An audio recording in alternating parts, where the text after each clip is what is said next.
Hi friends, இன்றைக்கி நம்ம மணத்தக்காளி தண்ணி சாறு செய்யலாமா? வாங்க செய்யலாம். அதுக்கு வந்து ஒரு பேனில் அரிசி களைஞ்ச தண்ணி எடுத்திருக்கேன். சாதத்துக்கு வச்சுருக்கோம்ல, அதுக்கு அரிசி களைஞ்சி எடுப்போம் இல்லையா? முதல் தண்ணி ஊற்றிட்டு 2வது தண்ணி அதுதான் எடுத்திருக்கேன். அது கூட மணத்தக்காளி கீரையை நல்லா கழுவிட்டு சேர்த்துருக்கேன். இப்போது ஒரு வெங்காயம், ஒரு மீடியம் சைஸ் தக்காளி 2த்தையும் பொடி பொடியாக கட் பண்ணி அதையும் அதுக்குள்ளே சேர்த்துக்கலாம். அடுத்தது மஞ்சத்தூள் வேணும் அப்படின்னாக்கா ஒரு பிஞ்சளவு சேர்த்துக்கோங்க. அப்படி இல்லைன்னா ஆப்ஷனல் தான், வேண்டாம். ஸோ இதுக்கு தேவையான அளவுக்கு உப்பு சேர்த்துக்கிறேன். கல்லுப்பு தான் சேர்த்துருக்கேன் நான். சேர்த்துக்கிட்டு அதுக்கு அடுத்தது வந்து ஒரு ஸ்பூன் சீரகம், ஒரு ஸ்பூன் மிளகு. இதை வந்து நம்ம இடிகல்ல வச்சு தட்டி எடுத்துக்கலாம். நல்ல பவுடராக தட்டி எடுத்துக்கலாம். அப்படி தான் எடுத்துக்கிறேன். தட்டி எடுத்துருக்கேன் பாருங்கள். இந்த அளவுக்கு பவுடராக இருக்கணும். இந்த பவுட்ரை வந்து நம்ம அந்த தண்ணி சாறுக்குள்ளே சேர்த்துக்கலாம். சேர்த்து நல்லா கலந்து விட்டுறலாம். இது நல்லாவே ஃப்ளேவராக இருக்கும். இடித்து சேர்த்துக்கிட்டால் நல்லாவே டேஸ்ட்டாகவும் இருக்கும். அது கூட வந்து நம்ம ஒரு மூடி அளவுக்கு தேங்காய் எடுத்திருக்கேன். அது கூட கொஞ்சோண்டு சோம்பு சேர்த்துருக்கேன். தேங்காவையும் சோம்பையும் போட்டு நல்லா மிக்சியில் அடிச்சுட்டு வந்துடலாம்.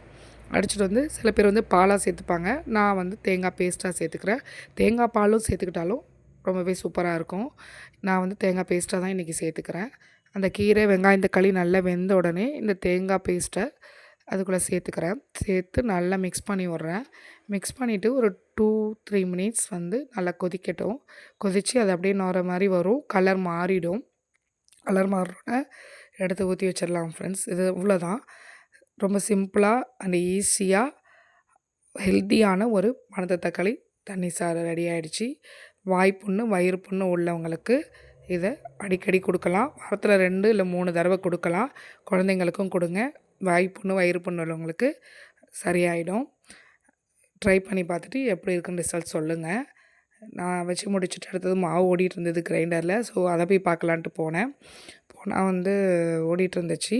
நான் எப்போவுமே மாவு எப்படி அரைப்பேன் அப்படின்னா, 1 டம்ளர் உளுந்து எடுத்துக்கிறேன் அப்படின்னாக்கா அதுக்கு 4 டம்ளர் அளவுக்கு ரைஸ் எடுத்துக்குவேன். அதாவது ரேஷன் அரிசி 2 கப்பு எடுத்துக்கிட்டோன்னா அதே இட்லி அரிசி ஈக்குவலாக 2 கப் எடுத்துப்பேன். மொத்தம் 4 கப் எடுத்துக்குவேன். அதுக்கு 1 டம்ளர் உளுந்து கரெக்டாக இருக்கும். 1 டீஸ்பூன் அளவுக்கு வெந்தயம் சேர்த்துக்குவேன். அவ்வளோதான். இதுதான் நான் அரைக்கிற மெத்தடு. நீங்கள் வேணால் ட்ரை பண்ணி பாருங்கள். நல்லா இட்லி மாவு நல்லா ஃபஸ்ட்டு உளுந்து அரைச்சி எடுத்துக்கிட்டு அடுத்தது அரிசி அரைச்சி எடுத்துக்குவேன். நல்லா மாவு வந்து கெட்டியாக அரைச்சி எடுத்துக்குவேன். ஈவினிங் அரைச்சி வச்சேன்னா மறுநாள் காலையில் கரெக்டாக பொங்கி வரும். இட்லி நல்லா சாஃப்டாக சூப்பராக இருக்கும். நீங்கள் ட்ரை பண்ணி பாருங்கள். நானுமே அப்படி தான் ட்ரை பண்ணுறேன். அடுத்தது எண்ணெய் கத்திரிக்காய் செஞ்சிகிட்ருக்கேன் அடுப்பில். வந்து இந்த மணத்தக்காளி தண்ணி சாருக்கு ஏதாவது ஒரு சைட் டிஷ் இருக்கணும் இல்லையா? அதுக்காக தான் எண்ணெய் கத்திரிக்காய் ட்ரை பண்ணேன். ஸோ சூப்பரான காம்பினேஷன் இது. இந்த எண்ணெய் கத்திரிக்காயுமே சூப்பராக இருக்கும். ரைஸோட வச்சு சாப்பிட்டிங்கன்னா சும்மா அட்டகாசமாக இருக்கும். எங்கள் வீட்டில் எல்லாருக்கும் இது ரொம்ப பிடிச்ச ரெசிபி. எனக்கு ரொம்ப ஃபேவரெட்டும் கூட. ஸோ இன்றைக்கி நான் எண்ணெய் கத்திரிக்காய் தான் பண்ணியிருக்கேன்.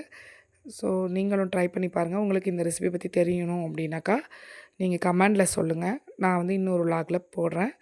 ஓகே, அவ்வளோதான் ஃப்ரெண்ட்ஸ். பாய். இன்னொரு நாளைக்கு பார்க்கலாம்.